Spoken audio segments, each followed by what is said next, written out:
2 বছর আগেকার ভিডিও হঠাৎ করে তোমরা পেয়ে গিয়েছো, তাহলে কতটা আনন্দ হবে মনের মধ্যে একটু জানিয়ে তো তোমরা। আমার তো ভীষণ আনন্দ হয়েছে, তাই তোমাদের সাথে ভিডিওতে তুলে ধরলাম। তো হ্যালো এভরিওয়ান, কেমন আছো তোমরা সবাই? আশা করি অনেক ভালো আছো। আর আমি যেই ভিডিওটা এখন এডিট করছি সেই ভিডিওটা এখন 2 বছর আগেকার। আর আমি যে টাইমটাই এডিট করছি এখন বাজে 3টা, মানে রাত 3টা বাজে। ভাবতে পেরেছো, এখনও রাত 3টা বেজে গিয়েছে, তবু এখন আমি ঘুমাইনি। মানে কতটা মানে ভিডিওর প্রতি একদম ভালোবাসা হয়ে গিয়েছে। তো 2 বছর হঠাৎ করে 2 বছর আগেকার ভিডিও পেয়ে গিয়েছি, তাই জন্য ভাবলাম চলো তোমাদের সামনে তুলে ধরি। কারণ হচ্ছে এই স্মৃতিগুলো থেকে যায় সময়ের সাথে, কিন্তু আমি হয়তো একদিন থাকবো না, কিন্তু ভিডিওগুলো থেকে যাবে, এই মানুষগুলো সোশ্যাল মিডিয়াতে থেকে যাবে। তাই ভিডিওটা আমি তোমাদের সামনে তুলে ধরলাম। কালী পুজোর টাইমে খুব মজা, খুব আনন্দ করেছিলাম, তাই এই ভিডিওগুলো একটু দেখতে খুব ভালো লাগছে। আজকে আমি এডিট করছি তবুও খুব ভালো লাগছে।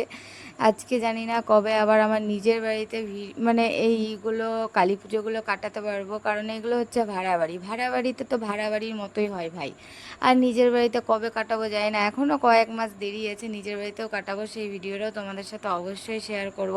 তো আমার ছেলে দেখো কতটা ছোট ছিল, আর কিছুই বুঝতে পারছিল না, জানছিল না কি হচ্ছে আমার সাথে ভাই।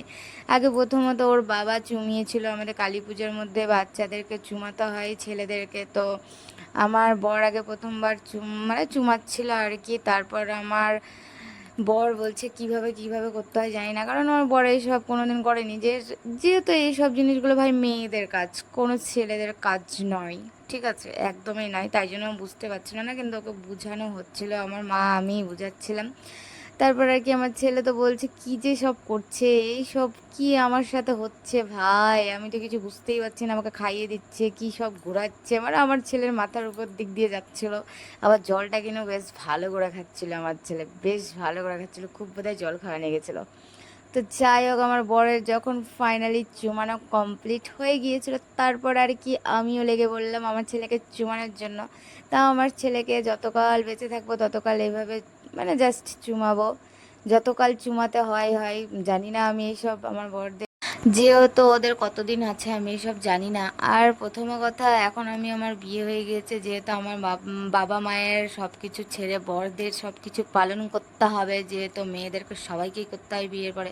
তো আমি তো এইসব আমাদের মধ্যে নাই ভাই, আমার বাবা মায়ের মধ্যে এইসব কিছু নেই বলে। আমার শ্বশুরবাড়ির নিয়ম এসব।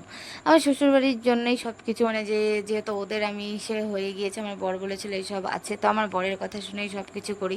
যতই যা করি না সব কিছু ওরই কথাই শুনেই করি, যে ওর বাড়িতে এটা হতো এটা হতো, এগুলো সব করতে হয় আমাদের মধ্যে। কিন্তু আমার মায়েদের মধ্যে এইসব জিনিস ছিল না ভাই। তোমাদের মধ্যে আছে কিনা জানি না, কিন্তু আমার মধ্যে এগুলো ছিল না। আমার মায়ের বাড়ির মধ্যে, আমার শ্বশুরবাড়ির মধ্যে এইসব নিয়ম পড়ে, তাই জন্য এইসব জিনিস করতে হয় আর কি। তারপর আমার মা তো চুমাচ্ছিল আর খাচ্ছিল না, তারপর আমার ছেলেকে তো জোর জবরদস্তি ঠিসে ঠিসে খাওয়াচ্ছিল ভাই। কি বলবো, আর আমার ছেলে বলছে কি করছে ভাই এসব। এদিকে তো আমাদের মিস্টার মশাই পোজ দিচ্ছিল, তারপর আমার বাবা আমার ছেলেকে চুমাচ্ছিল।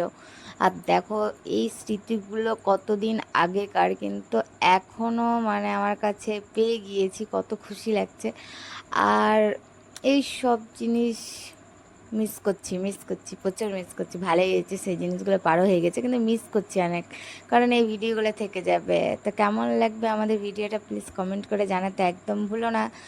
আর এই বাড়ি ঘরটাকে খুব মিস করছি, কারণ এই ঘরগুলোতে আমার অনেক স্মৃতি জুড়িয়ে আছে। আর এই ঘরটাতে যদি আমি যাই না, মানে বাড়িটাতে আমার সমস্ত যত স্মৃতি আছে সব কিছু মনে পড়ে যায়, কারণ এই ভাড়া বাড়িটাতে এটাতেই আমি বেশি জীবনটা কাটিয়েছিলাম। তো সবাইকে তারপর আর কি আমার ছেলে পুরো বিরক্ত হয়ে গিয়েছিল, ওই মানে ধান তারপর সব কিছু দিয়ে ওকে চুমাচ্ছিল, যখন খুব বিরক্ত হয়ে গিয়েছিল তারপর একটু রিল্যাক্স ফিল করলো সব কিছু খোলাখুলি করার পর। শুধু জামাটাই খুলিনি। তারপর আর কি আমাদের যে সব জিনিস হয়েছিল সব কিছু কিন্তু নতুন, জামা প্যান্ট যত কিছু দেখেছো সব কিছু নতুন। সবাইকে টাটা বাই বাই।